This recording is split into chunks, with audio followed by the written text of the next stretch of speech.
नमस्कार, मेरा नाम मयंक द्विवेदी है और आज हम लोग जो बात करने वाले हैं वो बात करने वाले हैं अ, जन्म कुंडली के भावों के बारे में। ठीक है, जैसा कि आप सब लोग जानते हैं कि ये पहला भाव होता है, ये दूसरा होता है, ये तीसरा होता है। और इसी तरह से आप एंटी क्लॉकवाइज अगर घूमते जाएं, ये 4 हो गया, 5 हो गया, ये 6 हो गया, 7, क्षमा चाहता हूँ, 7 हो गया, 8 हो गया, 9 हो गया, 10 हो गया, ये 11 और ये 12वां भाव हो जाता है।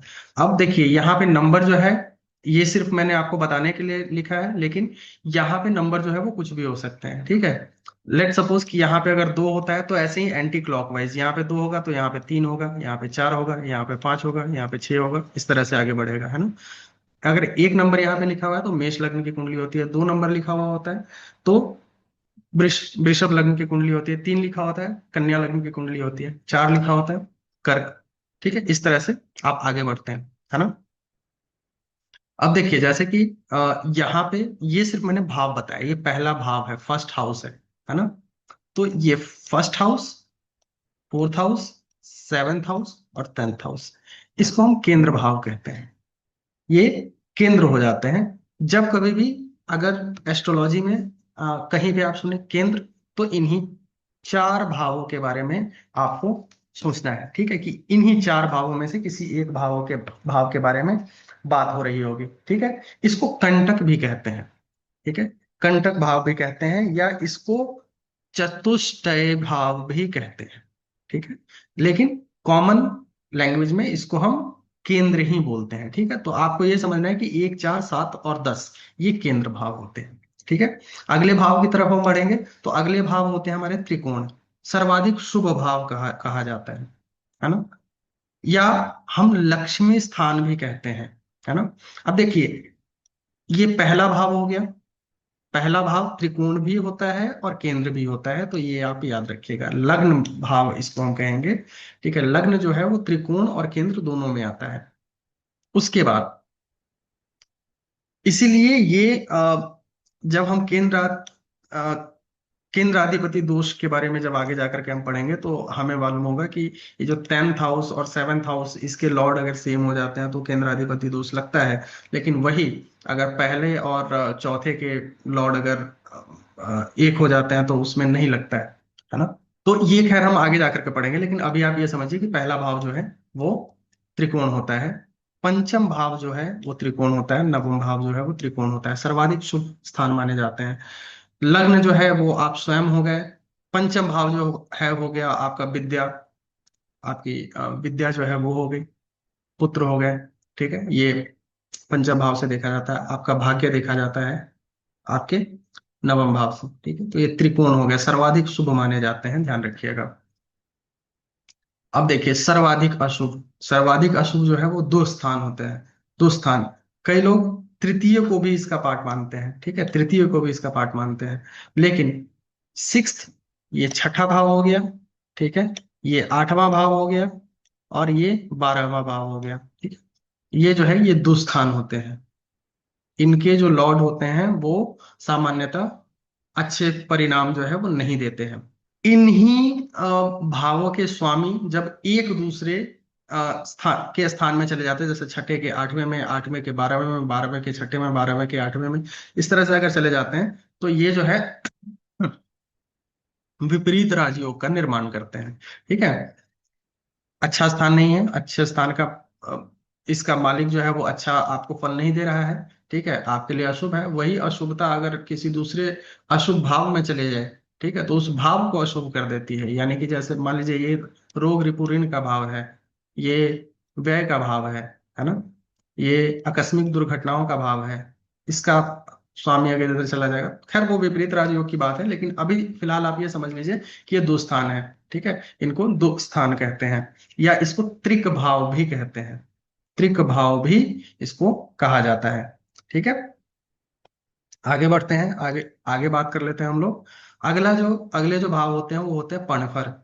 पणफर भाव होते हैं दूसरा, सेकंड, सेकंड भाव हो गया, पंचम, अष्टम और एकादश। अब पनफर के बारे में ये कहा जाता है कि ये जो ठीक है, अभी मैं पनफर एक्सप्लेन नहीं करूंगा, आप सिर्फ इतना समझ लीजिए कि पनफट जो है वो ये वाले भाव होते हैं, क्योंकि मैं अगर एक्सप्लेन करने लग गया तो ये काफी लंबा हो जाएगा और मैं छोटे छोटे वीडियोस बनाना चाहता हूँ। तो देखिए, दूसरा, पांचवा, आठवां और 11वां ये भाव जो है वो पनफर हो जाते हैं हमारे। ठीक है। नेक्स्ट भाव जो होता है वो अपोक्लिम है। अपोक्लिम भाव कौन से होते हैं? ये होते हैं तीसरे, छठे, नवम और द्वादश। इन भावों को हम अपोक्लिम भाव कहते हैं। इसके बाद, अपोक्लिम के बाद जो हमारे भाव आते हैं वो आते हैं उपचय भाव। ठीक है। अब देखिए, यहां तक में मैं याद करने के लिए एक बहुत अच्छी चीज बता दे रहा हूं। देखिए, केंद्र भाव है 1, 4, 7 और 10। ठीक है। इसके बाद अगर हम आगे बढ़ेंगे तो त्रिकोण हो गया, दुस्थान हो गया। इसके बाद देखिए, पनफर में कौन कौन कौन से आ गए? केंद्र, केंद्र, केंद्र और केंद्र। केंद्र के केंद्र में +1 कर दीजिएगा। ठीक है। यानी कि 1 के बाद दूसरा पनफर हो गया, 4 के बाद पांचवा पनफर हो गया, और 7 के बाद आठवां पनफर हो गया, और 10 के बाद 11वां पनफर हो गया। ठीक है। तो केंद्र अगर आप याद कर लेते हैं तो उसमें +1 कीजिएगा, पनफर आ जाएगा आपका। ठीक है। पनफर के बाद आप अपोक्लिम देखिए। अब देखिए, पनफर कौन कौन सा था? ये केंद्र हो गया, और ये पनफर हो गया। पनफर के में +1 कीजिएगा तो अपोक्लिम आ जाएगा, मतलब केंद्र में +2 कर दीजिए तो आपका अपोक्लिम आ जाएगा। 3, 6, 9 और 12 ये अपोक्लिम हो जाते हैं। ठीक है। तो इस तरह से आप इन तीनों को याद कर सकते हैं, इजी रहेगा आपके लिए। ये याद रहना आपके लिए जरूरी है, क्योंकि जब आप कुंडली देखेंगे तो कुंडली को जो है जल्दी एनालाइज कर पाएंगे आप, जल्दी चीजें जो है आती है। ये सेम वैसा ही है कि आपको अगर पहाड़ा याद रहता है, 2 एकम 2, 2 दूनी 4, तो वो आपके मैथमेटिक्स में आपको इजी इजी पड़ता है। तो उसी तरह से ये भाव के नाम अगर आपको याद रहेंगे तो सूत्रों को डिकोड करने में जिस टाइम में आप बैठेंगे तो आपको बार बार बुक्स नहीं पलटनी पड़ेंगी, बार बार आपको रूल्स नहीं देखने पड़ेंगे, वो आपको याद रहेंगे, है ना। अब ये आखिरी भाव के बारे में बताता हूं मैं आपको, ये है उपचय भाव। उपचय भाव, उपचय भाव का क्या क्या मतलब होता है? उपचय का मतलब होता है संग्रहण करना, है ना, संग्रहण करना। तो ये संग्रह, समृद्धि आदि से रिलेटेड भाव है। ठीक है। तीसरा, थर्ड, थर्ड भाव, सिक्स्थ, 10th और 11th, ये जो है इसको उपचय भाव कहते हैं। ठीक है। ये आपको याद करके रखना है। ये भाव थे जो कि हम ज्योतिष में अलग अलग सूत्रों में यूज करते हैं, तो ये आप याद रखिएगा, क्योंकि आने वाले वीडियोस में इस मैं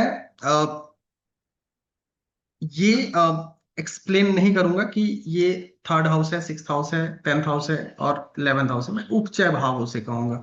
ठीक है। उसी तरह से अपोक्लियम है, उसी तरह से पनफर है, उसी तरह से केंद्र है, उसी तरह से त्रिकोण है ना। तो इसी तरह से सूत्र हम आगे डिस्कस करेंगे। आने वाली वीडियोस जो होंगी वो बृहद पराशर होरा शास्त्र, फलदीपिका, जातक परिजात आदि जो ग्रंथ हैं, जो मान्य ग्रंथ हैं, उन्हीं पर आधारित होगी। कोई भी इधर उधर से चीजें मैं नहीं बताने वाला हूँ। ठीक है। तो उसी पे आधारित चीजें होंगी। वर्क कुंडली से रिलेटेड भी बहुत सारे वीडियोस आएंगे, जैमिनी पद्धति से रिलेटेड भी बहुत सारे वीडियोस आएंगे, और पराशरी पद्धति से भी रिलेटेड वीडियोस हमारी आने वाली है। तो आप लोग लाइक कर लीजिए, सब्सक्राइब कर लीजिए, और बेल आइकन जरूर प्रेस कर दीजिएगा, ताकि आपको इन्फॉर्मेशन जो है वो मिलती रहे। आज के लिए इतना ही। नमस्कार। जय श्री राम।